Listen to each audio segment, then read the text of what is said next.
महत्त्वाची बातमी पुण्यामध्ये गुइलेन बॅरे सिंड्रोमचे 22 संशयित रुग्ण आढळलेले आहेत। 22 संशयित रुग्णांचे नमुने आयसीएमआर एनआयव्ही कडे तपासणीसाठी पाठवण्यात आलेले आहेत। पुणे महापालिकेकडून 22 संशयित रुग्णांची नोंद करण्यात आली आहे।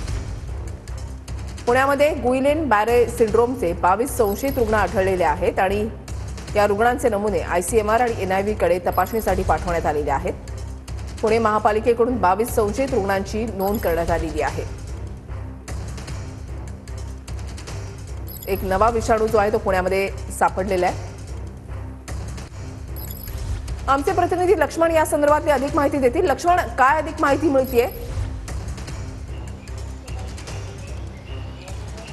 खरं तर हे नव्या संशयित जो रोग आहे सध्या BGS म्हणून याची आता सध्या पुण्यामध्ये 22 रुग्ण हे आढळलेले आहेत। खरं तर पुण्यातील पुणे हॉस्पिटल असेल किंवा दीनानाथ मंगेशकरमध्ये संशयित असे 22 रुग्ण दाखल करण्यात आलेले आहेत।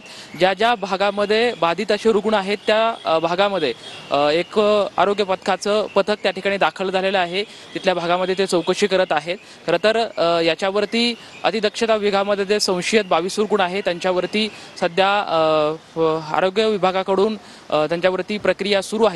खरं तर एकंदरीतच जे हे 22 रुग्ण आहेत ती सध्या हा जो रोग आहे तो साधारण 1 लाख लोकांमधून फक्त एक व्यक्तीला होऊ शकतो। त्यामुळे सध्या एक थोडीशी काळजी करण्यासारखं कारण आहे। परंतु सध्या आरोग्य विभाग आहे याच्यावरती मुख्य खबरदारी घेत आहे आणि जे संशयित आहे त्याच्या संशयित रुग्णांवरती योग्य ते उपचार सुद्धा करायला आपला दीनानाथ मंगेशकर असेल किंवा पुणे हॉस्पिटल असेल या भागामध्ये त्यांच्यावरती सध्या उपचार प्रक्रिया सुरू आहे।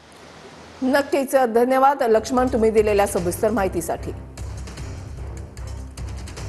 गुइलेन बॅरे सिंड्रोम हा एक दुर्मिळ आजार आहे। तो दरवर्षी 1 लाख लोकांमध्ये एकाला होतो। चेतासंस्थेमध्ये चाचण्या आणि स्पायनल फ्लुइड चाचण्या याच्या निदानासाठी आवश्यक असतात। IVIG अथवा प्लाझ्मा एक्सचेंज सारख्या उपचारांमुळे रुग्णाला लवकरात लवकर मदत मिळू शकते।